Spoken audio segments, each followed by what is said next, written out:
Hello everyone, so welcome to a battle guide with Louen of Bretonnia. Many times players ask me concerning my army composition, so I decided to showcase a bit how I typically use those armies in battle. How I deploy, the battle plan, the strategy, limitations to it, that's exactly what I'm going to showcase here. I'll be using 3 different armies and 3 different battles per army, so 9 in total, and of course analyzing how I'll approach them and how I use the tools of the specific army roster, in this case Bretonnia, to get the victory. There's a lot, of course, to cover in battles, so yeah, this is just a generalized playstyle concept and some case examples. So feel free to ask about anything I did not cover, or if you have like a different style as well, comment away. Without further ado, let's check the settings. So as on the previous one, I'm doing this on custom battle. It's easier for you guys to test, easy to recreate. You can use your own difficulty, then adjust. By the way, I'm using VH with all the buffs for the AI, so of course the enemy has a little bit more oomph to it. I can select the maps differently, try on many different situations, ambushes, sieges, and I give the characters their unique items and mounts, but I didn't give them any basic items. So they have their abilities, of course, and spells, and I randomly chose the caster's lores. Now, there's the limitations to this. There's no lord skills, no redline skills, no research, no mechanics effects. That means that units in the campaign will actually work out much better than this. So if they actually work here, then definitely you can go against higher enemies or higher tiers of enemies in the campaign. And then it's difficult to add ROR, special units, and difficult to calculate the hero availability. But overall, it's a very simple way to test, and that's what I wanted. It's just a simple way to test and to showcase what my thoughts are. So Louen, he can have a nice swift cavalry style, so it fits wonderfully for him. He has some bonuses versus specific enemies. Make sure you only fight those to get the maximum out of his army, and you can plan the conquest path where you will eventually meet these guys. So for instance, try not to go against Skaven, that sort of idea. And as much as you can, focus on having battles outside of major cities. Minor settlements are fine too, and ambushes, of course, always a nice possibility. So this is the army that I'll be using. Tier 5 buildings are required because of the hippogriffs. You use 15 redline skills. All units benefit from specific Louen skills. It's great in open field battles, and it's easy to upgrade to Grail units later. So this is a good army to have in the mid game, and then you get some Grail units, and that's it. And of course you've benefited from that upkeep reduction for the Knights of the Realm and Questing Knights. So let's see it in action. Step number 1, as always, assess the difficulty and the key enemy units. Let's see the example on this first battle with Louen. So what we check is that the characters are similar. They will be very strong in prolonged melee. Our advantage is that ours flies, so we can choose where the fight is going to happen. Grimgor is always dangerous, so keep an eye out for where he's fighting. Then they have some dedicated anti-large, but they are weaker to similar to our own, basically.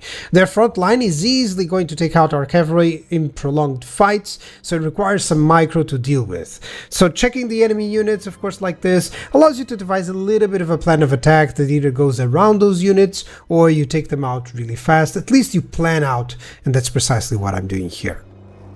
Moving on to step 2, to deploy your forces. This can only be done after you've checked the initial part and assess the difficulty so that you can plan the deployment phase out. In terms of the deployment, the missile units will be deployed in front with the caster behind. Lord and heroes will be between the missiles. Cavalry units already in lance formation to ensure a quick response to enemy movements. And the flyers, they're going to be positioned as far to the sides as possible. This will allow me to steadily move towards the enemy and adapt to any moves that they make. If I see an opening to crash into their moving line, I'm going to go for it. And the flyers are there on the flanks to create those openings. Step number 3 then, to decide the plan of attack. So after checking the strength of the enemy army, I decided that the enemy is really powerful on a full frontal assault. So therefore the flyers are going to force the AI into a bad position by going around the army, checking for possible dives. So I want you to make a simple plan and order for each unit. 1. That is enough for now, and that rest is just adaptation. So the flyers should attempt to reposition at the back of the enemy, I'm going to move the entire army barely within range of the enemy so your archers can have some free shots. Be careful with the enemy archers. I'm going to wait for openings and then prepare an all-out cavalry charge for the right timing. And the Lord and heroes will look to engage wherever needed, preferably away from enemy characters to support my flyers, for instance. So, of course, I'm going to avoid Grimgor in the beginning. Caster will prepare any damage-dealing spell depending on the possibilities, and the Lord of Heavens, which I'm using here, has a lot of them. And finally, step 4, even before we begin the battle, what are you going to focus during the battle? The magic, the abilities, let's decide it before we do so that all that we're doing is executing a plan. It's so important. Don't skip this step. Finally, I'm going to showcase the battle. So, first things first, keep your Lord and heroes alive. This should go without thinking. It's very simple. You take them away through your own units if they're getting into trouble to avoid them getting clumped up near enemy units. Flying Lords actually require you to check if they can have a clear movement path for a brief moment so that they can resume flying. So you gotta be careful with them being entangled. So as soon as the entire cavalry line is engaged, I'm gonna take away the lance formation. So this also adds back the lost melee defense. The missiles will debuff anything dangerous, in this case any black orcs or trolls. I'm going to keep engaging the enemy missiles and I'm not going to let them have free shots, and that's a job for the flyers. What am I not going to focus? The cavalry units for the most part. Of course you can cycle charge, yes, but if you time it well, the outcome is nearly decided on the first charge. So therefore I prefer to focus on the missile units, creating better engagements for the cavalry, on the lords and heroes to keep them alive, and on the more highly mobile flying units. And then I'm going to combine characters with hippogriffs to take down enemy lord and heroes. So as soon as I see an enemy lord and enemy hero, I'm going to make sure that I have one character on him and one hippogriff on them.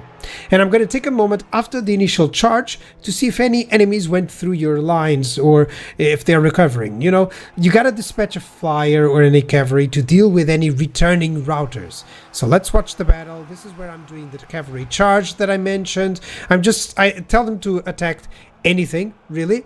And then all that I do is just reroute the targets. You know, I told them to attack several targets and then I check for the better targets. And as you can see, you can see some characters that are engaging already, and that's where I'm going to send the focus of my characters. My paladin is trying to attack their sorcerer, trying to attack their black orc, and I'm going to send some flyers to it.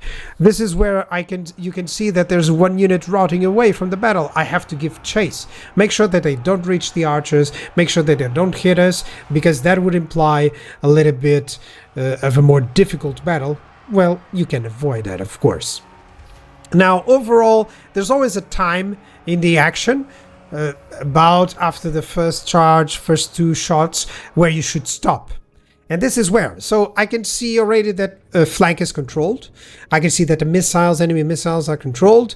And I gotta watch for returning units from the early routes, as you see there, okay? And then I gotta check what is this difficulty at this moment. It's the same thing as step 1, to assess the difficulty. Is it taken care of? Well, kinda. It's still difficult. There's still characters of the enemy. They have infantry support, so I'm going to keep my own characters alive. I'm going to check their health. I'm going to send in the lord and the hero with the hippogriffs. Remember that thought process. And if possible, I'm going to debuff them now with the poison archers. I still have them here, so I'm going to target Grimgor there. I'm going to try to target their black orcs to ensure that this whole army crumbles really fast and routes really fast. Let's watch it. So overall, as you can see, I've responded properly to enemies that were trying to engage my archers and my caster. I just sent out some cavalry to deal with them. And Grimgor is now attacking some of my units, so I'm going to dispatch a character and some hippogriffs against him. I'm going to debuff with my archers. All of that was already planned out on that glimpse of a moment. You don't need to pause to do this. All you need to do is just make sure that you're watching the battle and then think, okay, one more time, what is the problem here? What is the biggest advantage the AI still has? Do I have routing units? Do I have some issues? Are my characters alive? Typically, if you focus 50% of your actions in your characters, you're not doing anything wrong. You're going well, because characters are so important in the game, especially your lord. Keep him alive, and for the most part, your units do really well if you've chosen a good composition, if you know. So now it's time for the enemy walk, but basically most of the units are already fleeing. I'm going to ensure that I have some debuffs, and you can see that I'm actually casting just a small spell there. Anything that I had Winds of Magic for, this is precisely just to slowly diminish the overall health of the enemy. So overall, what you're looking for is to diminish the overall health, and then the leadership is also diminished, and then you get army losses. And that's precisely what you want here. Victory. So, on an ambush battle, the fast enemy melee units like the cavalry become more powerful. You lack the range to take them out fast. Their mobility implies you gotta pay attention to your deployment location. Do something about those. That's basically it.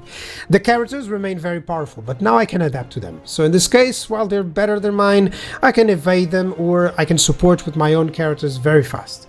The enemy front line, of course, should be easier because of the flank or rear attack charge, and the enemy missiles should give very little work. This is the main advantage of ambushes. Even 1 or 2 cavalry units should dispatch the whole missile line. So I'm going to deploy as the Lord and the melee hero. I'm going to attack the enemy caster. Missile units will be on a higher ground, and they'll just debuff anything. And I'll even avoid focusing the fire now. There's better options for the initial orders. Just let them attack anything. The caster here is going to be positioned to cast Curse of the Midnight Wind, which is a very nice debuff for the enemy. The flyers will perform the rear attacks, and the Pegasus will attack the large entities, the hippos, the black orcs, and the enemy characters. And always remember to lock group attack.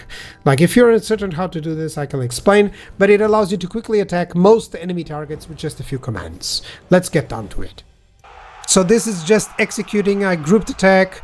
Basically, most of the enemy units are going to be enveloped. They're going to be attacked, which is great. You don't want any enemy units to survive any attacks. You want them all to be under some threat, okay?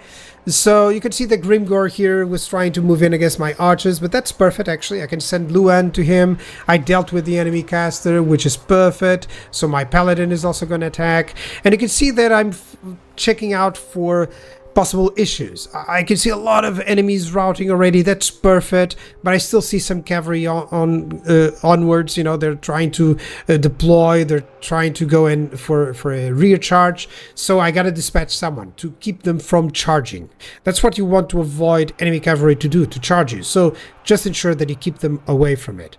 Now let's stop and analyze a little bit of the battle. I gotta watch for those returning units. See, from the early routes, you gotta give chase. The missiles are fully controlled, the rear is controlled, and all there's left is enemy characters and the infantry.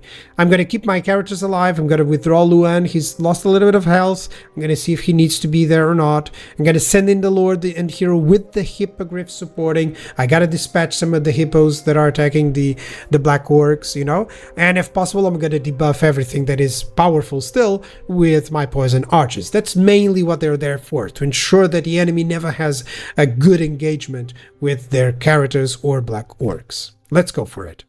So I'm giving chase to the enemy routers. I'm keeping an eye on any possibilities like those trolls on the back of my, you know, they were on the left side. Maybe I'm just going to send some units there. Grimgor and the Black Orc Big Boss, they're under fire from my archers, which is perfect. I'm debuffing them. They're not going to take down Louen that easily, especially not with the support from the Royal Hippogriffs. So this is all just in the midway of the battle. You got to decide, what am I going to focus? Notice how much I don't showcase cycle charging. You actually don't need it unless you're fighting like a couple of different armies, and you absolutely need it. Just the initial charge is really good, and you can see the effects. So down for some sieges, this time against Warriors of Chaos. They're some of the most reactive battles I've mentioned before, so it is important that you know kind of how every matchup is predicted to go, and then you just adjust and support.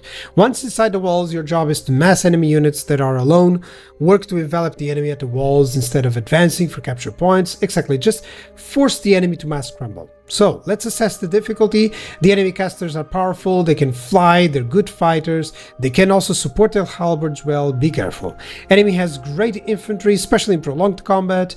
Enemy anti-large is really powerful, they can cause trouble, and of course the walls and towers do imply a little bit of a timing necessity, so you gotta be careful. Let's deploy.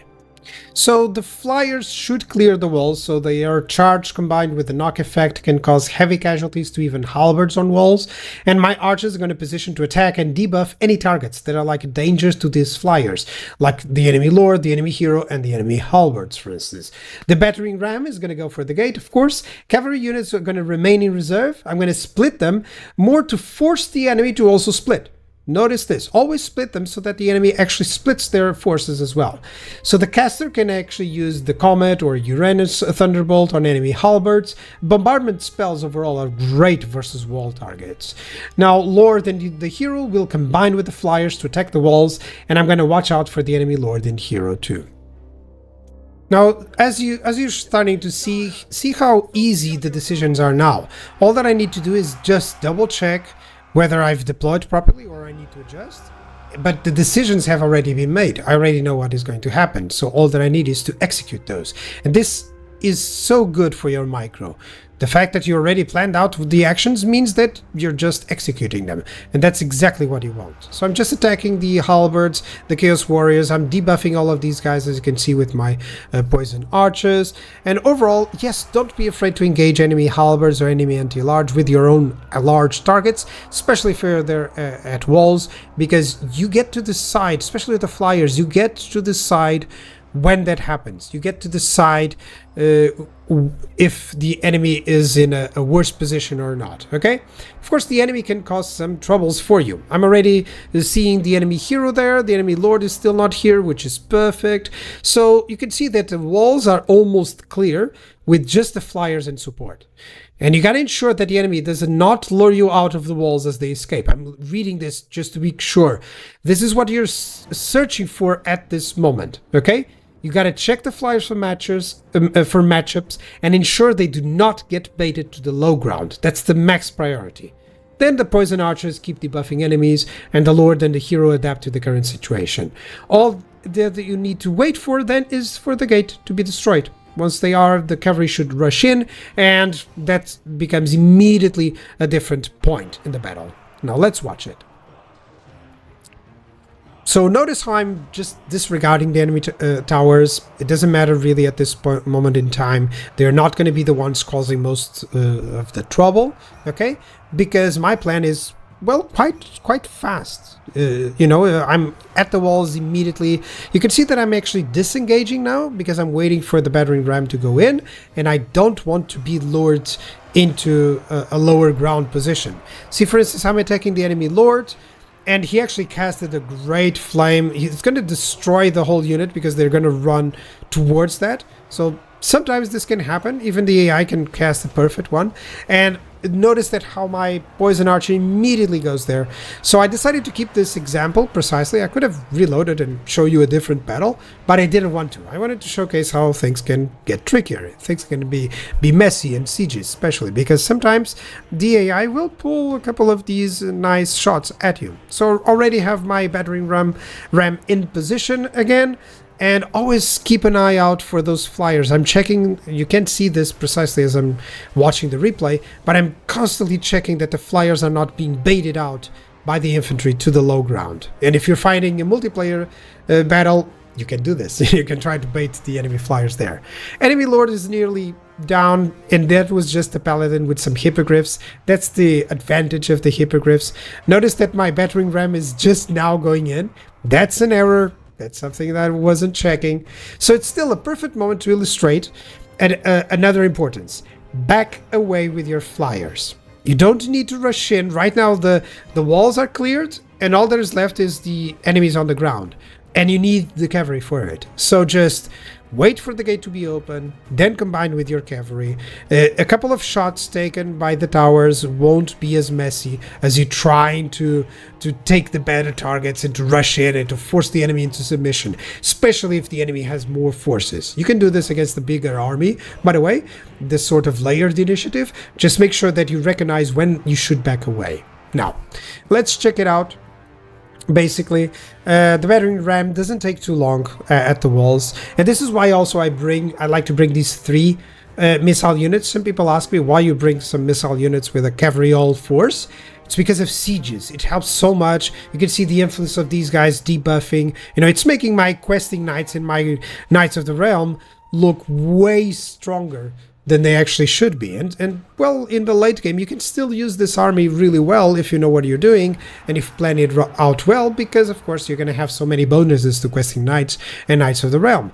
Maybe you wish to keep it thematic. So, as I've mentioned before, what to focus during the battle, see how I'm going against these dragon ogres with a ton of stuff. Like my lord, my hero, they're going to force the engagement first, they're going to debuff them, the Louen has a debuffer there, and it's going to create some options for hippogriffs to go down on them, or for the questing knights to attack, or the Knights of the Realm. So, and already I can see the victory is in your grasp, and the gates are mine. And all that I did was just to send in the cavalry. Don't worry about the lance formation. Don't use it in there, okay?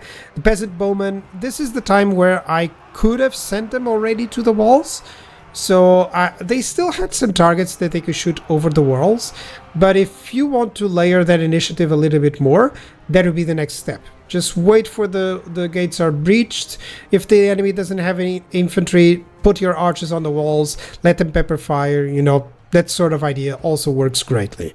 And yeah, I got now a couple of killing squads. I have these Pegasus Knights again. They're gonna dive on the enemy infantry, cause a lot of losses, you know. And yeah, overall, it's just this whole layered initiative is working out really well. I'm even fighting a unit of Chaos Halberds there with just a cavalry, but don't worry too much. Just because they're not the best target doesn't mean that you can't do a good job with it. See, this is just a cast. Anything that I could have, that spell is just really easy to use. And overall, I predict that they're going to suffer army losses as soon as a dragon ogre or another gets killed on that engagement. And all that I'm doing is just ensure that my units are fighting, and reducing the overall enemy health. There's still a couple of units alive, but army loss is going to kick in. Also, because I barely lost anything, maybe Louen could have had, or the paladin could have a better result. So, that was it. Now, to the limitations of this army. It does lack infantry units whatsoever, so it doesn't have any, relies on flyers for the sieges. I actually like the addition of those missile units just to debuff and to have the role of at least getting a couple of battering rams if you need those, okay? So you lack strong missiles still. You rely on precise timings. I cannot emphasize this so much. You're going to see this on the next army as well. And you have some caster limitations, of course. Lord of Heaven's really good. You can use other lords, by the way. I just used whatever random one was available, and I tried to showcase what I would do with that lore, okay? But it's good overall, the Lore of Heavens, but it lacks kind of like a protection spell for the hippogriffs on the walls, so that sort of idea would be just really nice. Something like the Lore of Life, for instance, would be great on those sieges. So, let's get to the next army. So the second army, it's kind of like a doom stack. Whole army is cavalry based, great mobility, is very powerful in land battles. It only uses 10 red line skills, which is great, but it does require tier 5 buildings here. So overall, only 2 buildings, just the cavalry building and the caster, so it's very effective on that. So it's always one of the key things of using such a type of army. You know, in the late game, definitely this is the sort of army that I would use in any circumstance. So let's see the first battle. So the enemy characters are similar. This is against the Vampire Coast. They're very strong in melee. They have good casting capabilities. The front line has both anti-large and it has heals, so you gotta be careful. Missiles are terrifying. They're the greatest strength of the Vampire Coast. You gotta minimize the shots from the enemy at all costs. You gotta keep them busy. Flanks do have some anti-large, some good defenders with those Rotting Prometheans. By the way, a note, Rotting Prometheans with VH stats, you know, with full stats, they will beat Grail Knights in a 1-on-1 setting, so you gotta be careful, okay? So just a small fun fact for you. So and then of course there's the artillery. It has a long range and accuracy. You gotta deal with them fast. You gotta plan to close in on those. So as always, I always advise you to do this sort of plan. This is about the most important part of it, so that you can have, you know, a good execution later on. Let's deploy. So similar to the Louen army, I'm going to have the flanks with the flyers ready to position outside of the enemy range and then to force them to split up. And the characters will split along the front line. I always like to use the characters along the front line, but you can use them on the flanks as well. That also works. And the cavalry is already set on lance formation, preparing the initial charge. Now, because the enemy has the range, you gotta carefully position your forces as close and as wide as possible. You gotta try to create a full or a partial envelope, well-timed with a charge. So sometimes you may wish to have only one flank. Maybe your micro isn't as good, so you gotta try to use just one flank. That's also helpful. Just note that the changes, it will change what the AI will do. If you have two flanks, the AI will try to envelop itself, form up like a concave, you know. If you have only one flank, they're kind of gonna go all the way to the side, you know, that sort of idea. Let's go for it. So after checking now how they deployed, their missiles are by far the biggest threat. I gotta focus, denying their purpose. So let's advance towards the enemy, and I'm gonna keep an eye on the edge of the range of the carronades. If they are moving away, that's perfect. If they're moving, that's perfect. It gives me time to close in. The flyers are gonna position to the sides, and they're still gonna check the range of the enemy, by the way. That's why the arrows go to that point. And as soon as the flyers are on the flanks and the cavalry is at like a closer point, it doesn't need to be perfect, charge. You can tell individual targets after you send all in. So like you just lock group the cavalry, send them to charge, and then you go one by one, you tell them specifically the target that is best. And then you're going to check if the Lord and Hero have possible targets. You're going to see me dive royal into the middle of them. Why? Because if the enemy halberds support, I can run away from them and they'll be charged by my cavalry. See the idea? So that's why you can dive with this sort of composition in some cases. And the caster is going to prepare Earth Blood to help the Lord and Hero and any cavalry in range to survive longer. So this is just still a screenshot from the very moment where I set the charge. It's because they were moving and now they're kind of set up to start firing the carronades again. And I already have the units positioned. This is why you move the flanks first so that you can buy some time because the enemy tries to reposition. Perfect for these sort of enemy armies. Look how far I've gotten through without a single shot from the enemy fired. So, as always, let's check out the force. Notice the fire arcs that I'm checking in. You already see that I can move in without that. I'm going to move in, as I've showed on the last still, without them firing any shot. And that is because I'm keeping an eye on that fire arc. And as soon as I move, notice how they're going on that flank. Then I move that flank away. They're going on the right flank. You know, some carronades are pointing there, and I'm going to move the hippogriffs away. You see, this is the sort of movement that I wanted to do while the cavalry is getting close. And now, even though everything is in range, they still have yet to fire, and I'm already prepared to engage. And this is the sort of movement, army movement, that you can have to minimize the losses. If they don't fall for it, if they still fire on you, just make sure that your caster, for instance, can help them out, you know, because you have Earthblood, or maybe you have a physical resistance, a ward save, anything else that you can do, or you just withdraw the unit that is under attack. Let's dive in. I'm actually going to send the Paladin and the Lord. They can survive the first or second shot, you know, especially because the AI was moving, okay? And notice how I'm in the thick of things, but there's nothing here that can hit me because all of their enemy units are going to be engaged, you know? So that's why it is rather good to do those. But still, keep your Lord and Hero out of harm's way. You can use their charging ability sooner rather than later. So for instance, I could have charged just the carronades to avoid going in the middle, and that's something that you kind of should try on the first time. Now, quickly observe the missiles and the infantry. Notice how the missiles are almost cleared. So that's good. Let's run away from the infantry, reassess my options, and I'm going to keep the Lord and the heroes alive. Notice how only the Pegasus really suffered, and that's because I had to send them against any targets that were nearby, and there were some halberds and there were some rotting Prometheans there. So, now as soon as the main cavalry charge has happened, you got to remove the lance formation. Okay, I'm going to remove the lance formation. And you can see that I already casted the Earth Blood on the Lord and Hero. Notice how well they are. And I've managed to do some damage. So you have to cycle charge and avoid prolonged melee against any anti-large. But by taking out the enemy range into the soft targets, you weaken their resolve to fight. So you can wait for the enemy leadership on those halberds to be lower, and then you go in for the second charge. You see, that's the sort of idea. So right now, you're going to see that I'm going to be backing away with some of the cavalry units.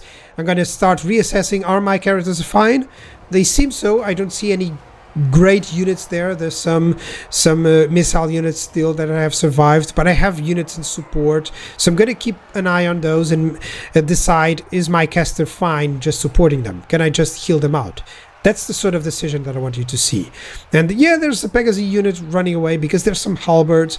And this is where I decide, okay, enough is enough. The halberds are not breaking. Look at that leadership. I'm just going to move away the cavalry units, move them out, and reassess. I'm healing up some stuff.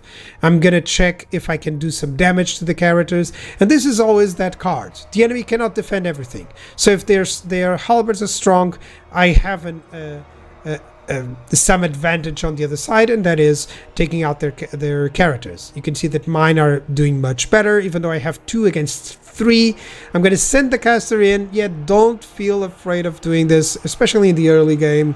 She'll survive just a small charge with her unicorn, but if you don't know what you're doing, don't do that.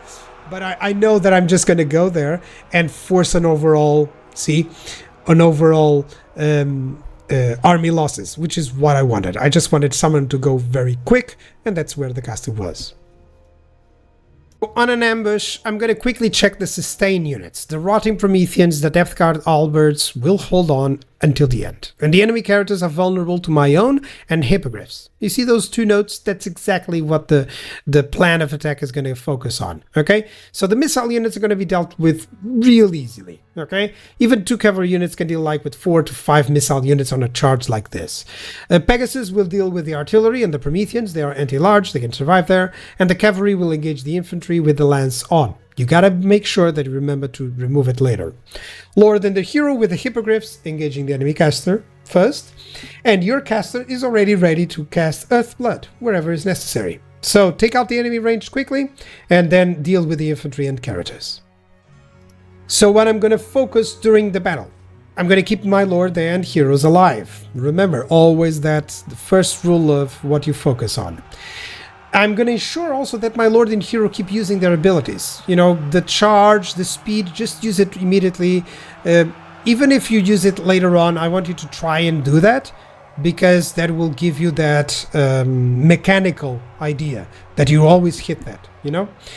I'm going to give specific targets to my flyers after sending them against one. You know, it's easier to micro. I'm going to de-lance my units. I already at this point have de-lanced the initial charge from the cavalry, and I'm not going to focus on those that are attacking the artillery and the missile infantry. I'm going to give them the orders, let them idle. I'm going to focus on my caster, on my lord and hero. So see if you can spot, even in that mess, a mistake that I did. Do you see it? I'm going to tell you, the enemy caster is still completely fine. It has yet to be attacked. It would have led to a quicker victory if I had spotted it. So what I'm going to do is, as expected, the Rotting Prometheans, the Depth Guard Halberds are surviving. I'm going to cycle charge the cavalry on them. Okay, this is where you're going to cycle charge. You can plan the cycle charging. Okay, and if you plan it, it's so much easier. People tell me how it's so difficult to micro with cavalry units, and I swear to you guys, I'm not pausing the battle. It's just, you know, as the hotkeys are there, you know, 5 click, and then adjust one or another. You know, then I go individual units, attack, attack, attack, attack. You know, that's the sort of idea. Okay. So overall, yeah, the enemy caster is still alive. It hasn't been brought down because I hit the enemy engineer, you know, the gunnery white, which is also nice. You know, he's also quite effective. But I could have sworn that I had engaged the enemy caster, and it turns out I didn't click it. These sort of things will happen in your battles. That's why I left this one here, and you can see how I'm gonna pay for that. What is the payment? It's going to take longer for the army losses to kick in, and suddenly you don't have the halberds are going to take longer to die, and they're going to kill more of my large units. Of course, the Rotting Prometheans are also surviving. You see that the leadership that they have is about the one that would have kicked in, because see, enemy caster was hit a couple of times, immediately the army loss is going to kick in because they notice they're dying. So, on a siege battle against Dark Elves. So the characters are similar, they're fly, they're dragons, okay?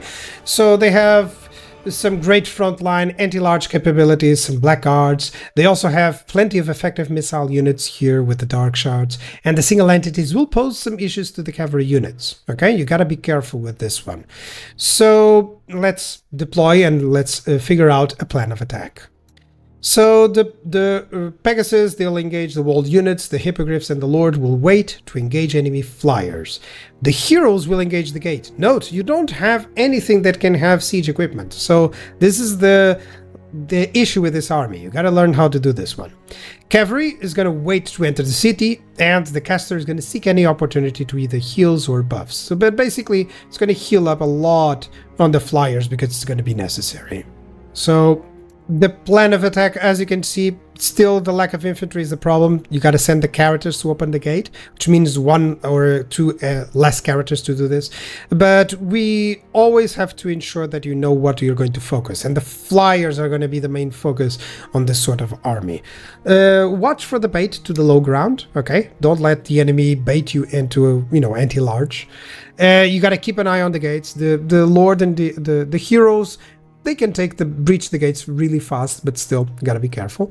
And you gotta ensure that the enemy missile troops are moving or being engaged by any of your units, okay? So let's keep away, for instance, as well, from the blackguards at all times if possible. That's the focus. Let's go for it. So, already I'm moving in all the units. By the way, if you wonder how I'm doing this, I'm just groups all of them, a square around all of them and telling them to move, alt moving.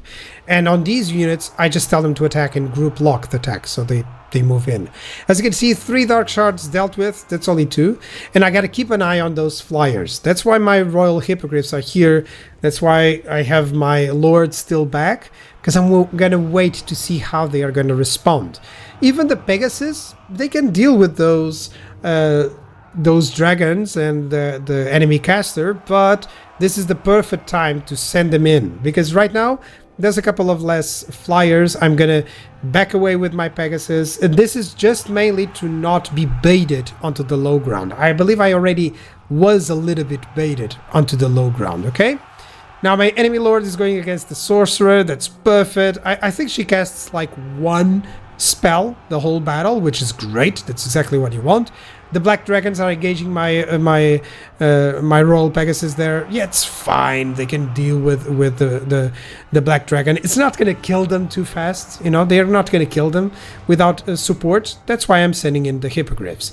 But no, notice that my whole attention is on the flyers, and the biggest issues against the flyers are the blackguards and the missile units. So I am ensuring that at least 1 unit of Pegasus is at least seeking out the enemy dark shards on the ground. Seek enemy missiles that have survived if they're not protected, and they are not, because the enemy is trying to move the blackguards against my wall units. So I'm gonna avoid the open ground, okay, and I'm gonna wait for the gate to open. I already spoke about this, but it still is a clear moment in the battle to think, oh, am I doing this? Am I doing what I have planned? And so the enemy lord is under attack by a unit of hippogriffs and my lord. It will take some time, but they will deal with them. So overall, you gotta learn what units you can dispatch that will do the most damage. Okay, you can see the enemy already is reaching the murderous prowess. You gotta be careful with this. And notice how I'm keeping an eye. I'm showcasing this. I'm keeping an eye because I see my Pegasus too close to the ridge. Maybe they're attacking some units down there, so I gotta be careful. Notice how quickly my own lord is getting attacked by a couple of dark shards. That's enough. Even those lower entities can deal some damage. And now the gates are open. Because the gates are open, this should be much easier. I'm even sending in my caster because I wanted to cast Earthblood there, So overall, enemy lord is dead. The enemy missiles are the main issue. There's a couple of blackguards nearby, but I'm deciding, okay, there's 1 more enemy character there to deal with, and I'm gonna go for it. All that cavalry is just getting handled by 1 unit of Hargoneth executioners and that Hydra. Gotta be careful, gotta move them in. And once more, don't be afraid to back away. My roll hippogriffs. They're getting attacked by 2 units of blackguard. Actually 3. Move them away. Move away the Pegasus. Reassess what is the enemy target. Where do I need to go? You know? Just away from the blackguards is already good. Engage the enemy characters. Engage the enemy missile units that are routing. And just send in your cavalry units. In this case, think of the Grail units as being your infantry. You want to lock those blackguards in. Okay? And then engage with the flyers. Because the flyers are very squishy. They're very powerful, but they're still very squishy. While the Grail Knights and the Grail Guardians, they can hold on. Look, I'm sending even my hero, the Paladin, against the Black Guards. Why? Because he's going to survive. They're going to take quite a while to deal with him. So I have time to send in my cavalry to the best targets. I'm trying to just do one thing here. Engage every single enemy. If I engage every single enemy, they've lost the lords, they've lost their characters, they've lost a lot of forces. So right now I can go for the army losses, okay? And because I can go for the army losses, this is the time where you swarm, where you attack even the Black Guards. Yes, attack the Black Guards, now is the time. I think I'm going to send in everything, the flyers in, and it's going to trigger the army losses now. So let's watch it.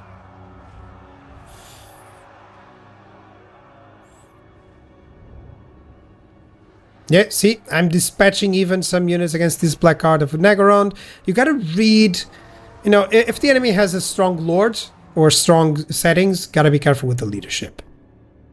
Limitations of this army, of course, it lacks infantry, missiles, there's no siege equipment, so sieges can be tough. Requires a little bit more micro, especially early on. You gotta engage everything really on the precise timing. And you have some caster limitations with the Lord of Life. You don't have a lot of damage, you don't have a lot of debuffs, you don't have any, actually.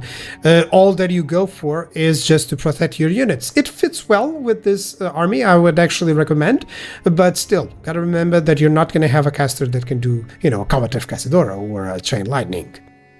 For this third army, it's a balanced army, it doesn't have any flyers, by the way. 18 redline skills needed for the entire composition. You do require some upgrades for infantry to be viable, like on the armory, for instance.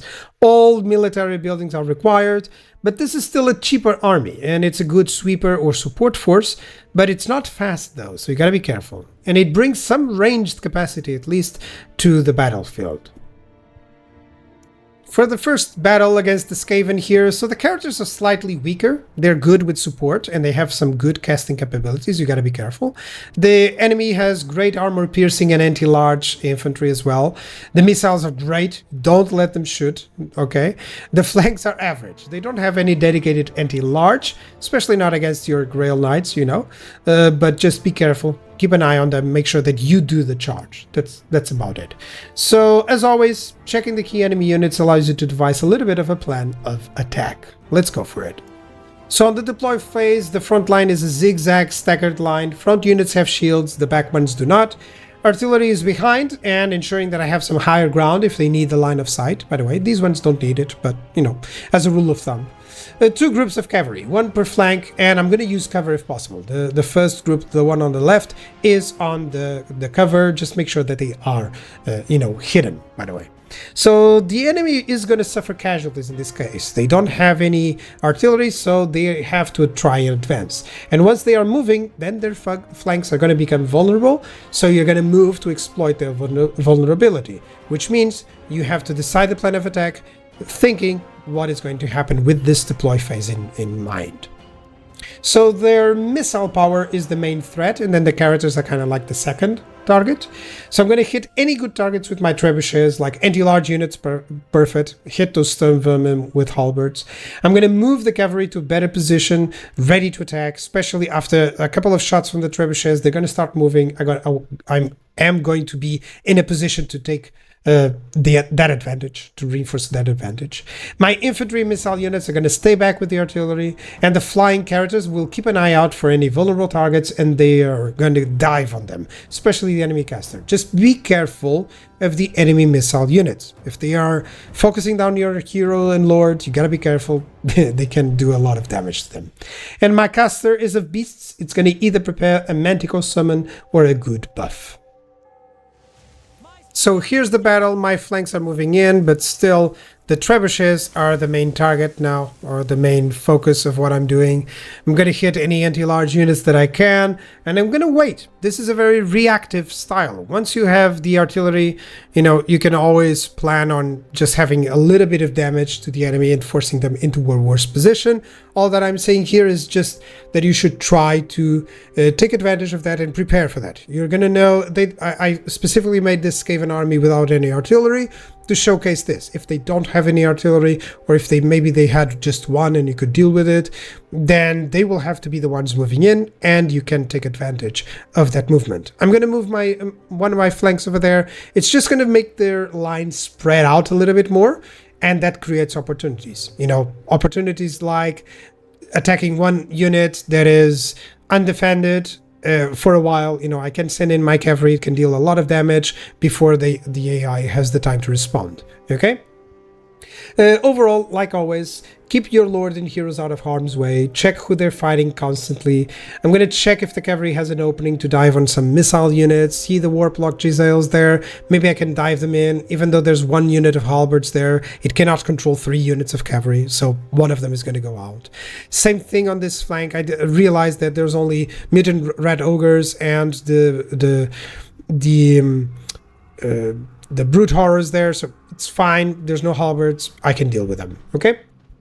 Missile units in my infantry, I'm going to ignore them for a while until the enemy is really approaching me, so that's perfect. And my caster is already preparing the manticore or a good buff. So overall, I'm just focusing on the flanks. My artillery is hitting the enemy missiles and infantry. Anything that it blobs up is getting hit, especially those anti-large units, so that my cavalry can deal with them, But I could be hitting the Giselles. I could be hitting the rattling guns. But notice how you haven't seen a single fire. Not yet, because my cavalry is dealing a lot of damage on the flanks, and I'm still hitting with the artillery. They're still moving in towards me. Now I'm going to move in my infantry, and I think this is a good moment to stop. Notice how I have one flank disputed. I'm going to dispatch my lord there. I have one flank nearly controlled. The missiles are now vulnerable. I can dispatch a cavalry unit really fast. It's already over there, very close to them. And now my front line can deal with the enemy front line because I have the caster. I have my poison archers ready. I can do a 2v1 very well here. And overall, because the enemy backline is being dealt with, the enemy front line is going to crumble. So that's the sort of thought process, especially because it's the Skaven. They're not going to survive for too long. They're going to deal some damage to your infantry, but your infantry is not really that important now, is it? So that's the sort of idea with the peasants, So the manticore is hitting the enemy caster, I believe. No, the enemy hero there, which is perfect as well. That means that he has a good shot, and I'm using Flock of Doom here just to ensure that a couple of units are getting attacked. So overall, this is what I want you to see. The enemy missiles, have they been thwarted? Nearly. They're hardly managing to hit anything. There's one cavalry unit there that is under attack by a unit of halberds. I gotta be careful. But notice how all the storm vermin are suffering from poison. They're not gonna go chew my units so fast. Okay, I have some infantry units there that I haven't refocused their thoughts, And overall, there's only a couple of units on the enemy backline. Like that cavalry unit is dealing with 3 rattling guns. My paladin is dealing with the enemy warplock, But even I sending the damsel against halberds. Why? Because all that I wanted was to hit those rattling guns. They retreated. Now I'm using the damsel to just focus on the units that are routing, to do a little bit of damage, have a little bit more presence. This is the first time that you've seen the rattling guns fire, and overall the battle is nearly controlled. Notice how I have one unit of knights that I didn't check that they were under attack by a unit of halberds. That was an issue. I have my micro errors as well, but I hope you guys enjoyed this. And once more, ambush battles are really easy, so this is how I deployed. Notice that the artillery is way back. You gotta be careful with the menace below. If that is a possibility, just have, you know, a unit of infantry maybe there, or even a unit of knights ready to deal with them. Sometimes just even one lord is enough to deal with those, okay? So overall, my front line is actually going to group attack on a giant line, okay? The enemy missiles gotta be taken care of rather quickly. The enemy infantry and the single entities are the power here. So the flying characters, will engage the enemy characters. My cavalry will engage missiles and single entities, and my caster is going to prepare Flock of Doom. And the missile units debuff important targets. So my poison archers will debuff important targets. Typically is going to get the halberds, okay? It's going to be the halberds, okay? Let's go for it. As always, what am I going to focus during the battle? I'm going to keep the Lord and Heroes alive. Honey, this is always there, huh? I'm going to keep confirming that the enemy mobile units are engaged. It's not going to happen here. Watch out for it. I'm going to keep targeting the clumps of units with my artillery and my missile infantry. And my caster is going to search for a nice damage spell or a massive debuff, okay? I think I use Flock of Doom here. My infantry, I'm going to tell them to attack and I'm going to forget about them. That's it. Just avoid focusing on your infantry. They hardly can do too much in terms of your focus. Look at how it's much better to tell the artillery to hit a different target than to try to use the infantry there. And I'm going to eventually prepare for the hammer and anvil with the cavalry. See that root horror attacking my caster? That was a mistake. I have to dispatch a cavalry unit to deal with it, or my lord, you know. Yeah, see the mobile threat issue? You gotta keep an eye out for the enemy counter. That's why I loved when I fought this battle. I was like, oh, good, and a good example. Now, I gotta be careful with infantry blobs and characters. So your infantry is gonna require extensive support. The poison archers hitting them, the artillery hitting them, a lord or hero buffing your infantry, you know, all of those things to extensive support your infantry. Now, enemy missiles have been dealt with. Single entities are kinda, you know, see my caster is running away towards one of my cavalry units. And overall, this is nearly done. My lord has yet to engage the enemy over there, which is, you know, an issue. This is something that you got to check on the replay sometimes to see, oh, how long was this happening? Too long. I should have been more focused on the lord and hero. This is something that I would deal with later on. After the battle, I would say, I gotta keep checking on my lord and heroes much more. My caster hero was attacked and my lord was not engaging. And see the difference. As soon as the lord engaged the enemy lord, they rout. So that's exactly what I want you to remember. Another battle. Siege on Cambrai against the Tomb King. So, characters are strong, they're Cetra there, good with support, good casting capabilities. Their front line is great, they have armor piercing, they have anti-large, you gotta be careful. Their missiles are average, and the flanks, well, kind of flanks, they have monstrous infantry and they have one Cameron War Sphinx. So they're fast, they're good with support, but nothing that you cannot handle. But overall, this is a battle that I would always go very layered initiative. Okay, let's get to it. So, my missile infantry, artillery, and my flying characters are going to clear the walls. The battering rams, they're split, and the siege towers will advance on the enemy tower conquest points. I gotta be careful with the towers because they can kill your artillery or your cavalry units while you're not watching. So, gotta take those out. The remaining infantry is ready just to go on the walls. We're going to fight against on the walls and then on the lower ground. Caster is going to prepare the Manticore Summon or a Flock of Doom, and the cavalry waits close to the battering rams. That's what we're going to do. A note on this siege, you see all those single entities on the enemy there? That part of the map is a trap. Like, whenever it's just like that, a nice choke point, it's perfect for who has the better infantry, which is them. So don't go there. You know, I just set my cavalry there because there's no towers, so that they would split. Once more, a small diversion to split the enemy forces within the siege is always good, because suddenly the enemy doesn't have anything to deal with my main force. If they go around to try to compensate for that, it's already too late. This is the sort of division and diversion that I want you to do to the enemy. Now, this is a very lengthy siege. You're going to see it. Now, I'm going to continuously check my lord and hero, They're gonna do a ton on this situation because they are the flyers, they're the mobility, they're the ones doing all the heavy work, the heavy duty. Missile units, they're gonna keep targeting anything in range. Artillery, I'm just going to go for full units, anything that they can hit, and I'm going to be double checking whether or not they can hit it. Be careful on that. When in doubt, just tell them to hit fortifications if you don't have any good targets. Just tell them to hit a barricade, you know, something that you can use for. Just make sure that they are doing something, okay? Then another issue for the focus. Ensure that your siege equipment units are given orders. You know, once they have docked, once your towers have docked, you gotta tell them to attack something. Infantry is gonna be a main focus here. You're gonna dock at the walls, you're gonna attack the good targets, okay? You're gonna have to engage the enemy infantry there with support from your missile infantry, okay? And just be careful of getting to the low ground. It's the same thing. Be careful of being baited to the low ground too soon. Now, the caster and the cavalry are gonna adapt to the circumstances, of course. And I want really the focus to be on the methodical approach, the patient approach. I actually played out this battle and tried to go really rush it, and it dies horribly. It doesn't die, but some of your units will die, and it can backfire so fast if you're trying to do that.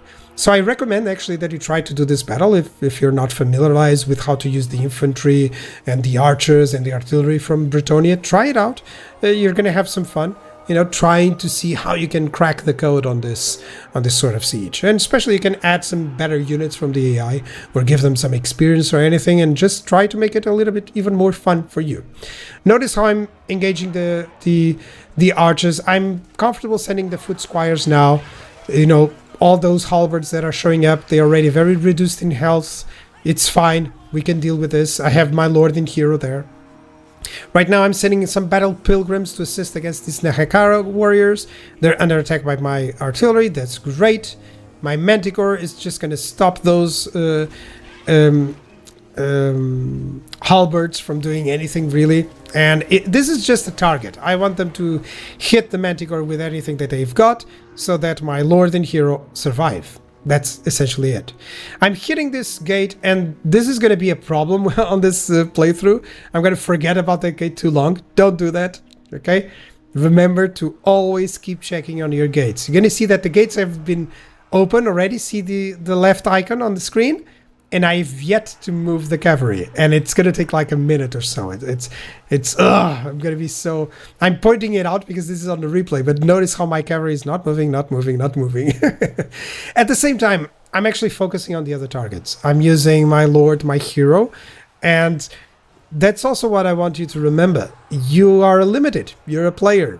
So your own focus is limited, and you got to be careful. Still, I could have sent my units in, you know, my cavalry in. It's just a couple of units to be just deployed. So, this is a perfect moment to illustrate something, which is I'm sending in the cavalry, right?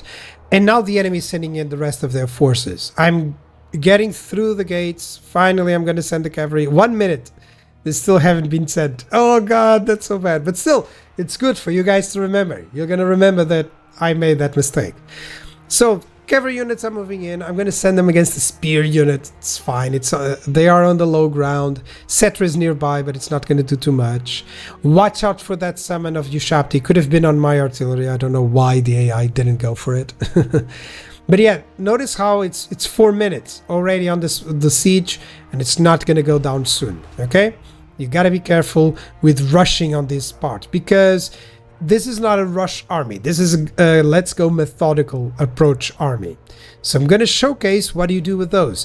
You backtrack. You reassess. Okay? Let the enemy reassess. Let the enemy regroup and decide what to do. Because right now I have some cavalry units on the vanguard, let's say.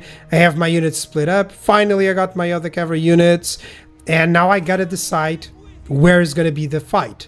And just look at this wonderful courtyard where I can set up a trap. Let's set up that trap. So, keep an eye on my flying characters, watch for enemy anti-large, and I'm going to tell you to feel when you're overextending. Your forces have no missile support. Enemy characters are coming in. Just fall back, especially with armies like these. Fall back. You're going to it's going to be awesome when you do that. You're going to feel like you're strategizing, okay? So don't be afraid of falling back. It's actually great on this Bretonnia video that I'm able to showcase how that works with a couple of sieges. And this is a couple jumping a little bit. Notice how the enemy single entities are approaching this death trap. My infantry is positioned in a much better position. Missile units are on the walls. They're going to be able to debuff them. And I have my cavalry in position to charge. This is going to be great. It's going to be easy to take down those single entities, regardless of who they are. There you go. This is me executing that part. I actually jumped ahead with that screenshot just to showcase to you I wanted to show you a before and after image, and you can see how I'm doing that in real time. Just ignore the enemy, just fall back and ensure that you don't get baited out. Like this Manticore summon is actually really good to try and take out that Necrotect, okay? And I was planning actually for him to go against Cetra to bait him out, to give my forces time to regroup. Sometimes summons are perfect for those, for a bait, just bait, fall back, and suddenly the enemy goes like, oh, I've been baited into fighting a Manticore that doesn't belong to the army anyways, So this is precisely what I want to defend. I realized I have a much higher chance of winning that fight. I could try to attack and send the missile units in, but I just prefer the fallback option. It just feels so much better, especially if the enemy cannot give pursuit, because my units are kind of fast, okay? I have the Manticore there to bait them out, and notice how it's going to work perfectly. Manticore is fleeing. Oh, what a problem. It's just summon unit, and suddenly I'm in the position that I want. And good luck, Cetra. I don't care who you are, how many titles you have, you're not going to have fun on this one. So, there's a halberd unit over here that's very easy.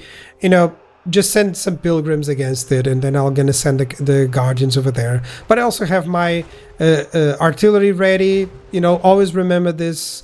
The tools that you have, if you have some missile support, always try it out, Over here, poison is going to work out so well against that Cambrian War Sphinx, which, by the way, it's such a nice one. Notice how I left my Grail unit over there. It's great to bait as well.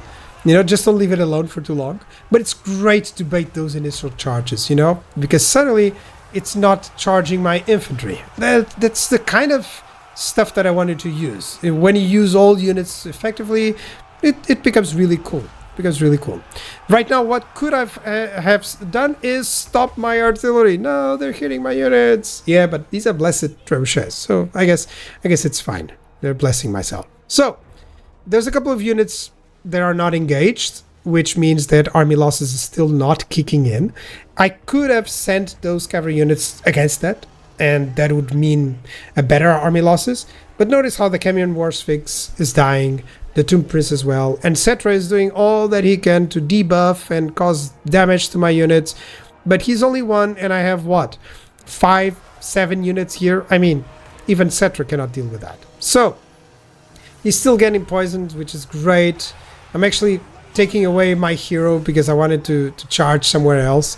I was thinking maybe I'm going to charge Cetra, and yeah, that works. So that was a nice victory.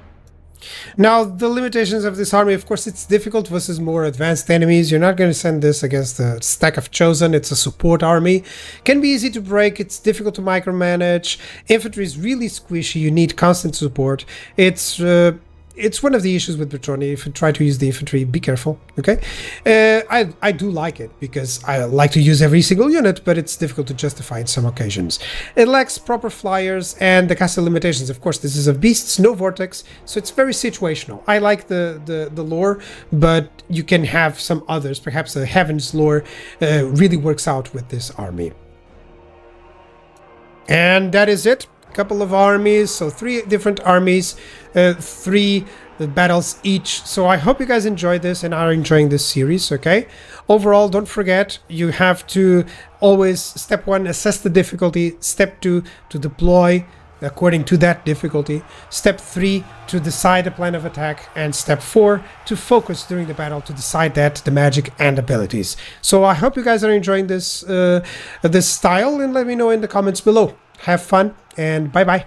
Do lead Louen with Bretonnia, guys. It's really fun.